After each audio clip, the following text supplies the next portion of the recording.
Next question వచ్చేసి, విజయనగర కాలానికి చెందిన ఒక ప్రఖ్యాత పెద్ద రాతి ఎద్దు ఎక్కడ ఉంది అని చెప్పేసి అడుగుతా ఉన్నాడండి. ఆప్షన్స్ వచ్చేసి option 1 Tadipatri, option 2 Kadiri, option 3 Lepakshi, option 4 వచ్చేసి పెనుగొండ అని చెప్పేసి చెప్తా ఉన్నాం. చాలా చాలా ఇంపార్టెంట్ అండి. ఆన్సర్ వచ్చేసి లేపాక్షి అండి. అతి పెద్ద రాతి ఎద్దుకు సంబంధించినటువంటి విగ్రహం ఎక్కడుందంటే లేపాక్షిలో. మీకు తెలుసు ఈ అచ్యుత దేవరాయల కాలంలో పెనుగొండ విరూపన్న అనేటటువంటి ఒక ఉద్యోగి ఉండేవాడండి. అచ్యుత దేవరాయల యొక్క ఆస్థానంలో ఒకానొక ఉద్యోగి యొక్క పెనుగొండ విరూపన్న.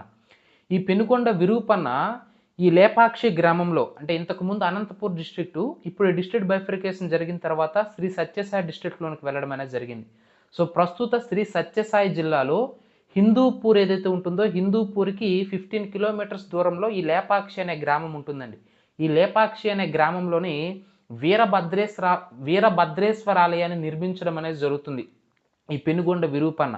ఈ వీరభద్రేశ్వర ఆలయం చాలా చాలా ఫేమస్ అండి. అత్యంత సుందరమైనటువంటి దేవాలయం. భారతదేశం మొత్తం మీద ఆ సుందరమైనటువంటి దేవాలయాలను చెయ్యి పైన మనం లెక్కబెడితే అందులో టాప్ 10లో ఈ యొక్క వీరభద్రేశ్వర ఆలయం ఒకటి. ఎందుకంటే ఆ వీరభద్రేశ్వర ఆలయం యొక్క ముఖమండపాల పైన మన యొక్క రామాయణ, మహాభారత గాథలను కూడా అద్భుతంగా చెక్కించడం అనేది జరిగింది. ఈ యొక్క పెనుగొండ విరూపన్న వీరభద్రేశ్వర ఆలయం. చాలా చాలా ఇంపార్టెంట్.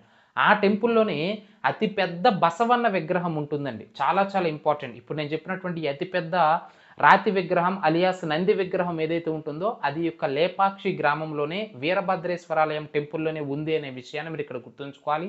దీన్ని నిర్మించింది ఎవరంటే అచ్యుత దేవరాయల యొక్క ఉద్యోగి పెనుగొండ విరూపన్న అనే విషయాన్ని మీరు ఇక్కడ ప్రధానంగా గుర్తుంచుకోవాలి.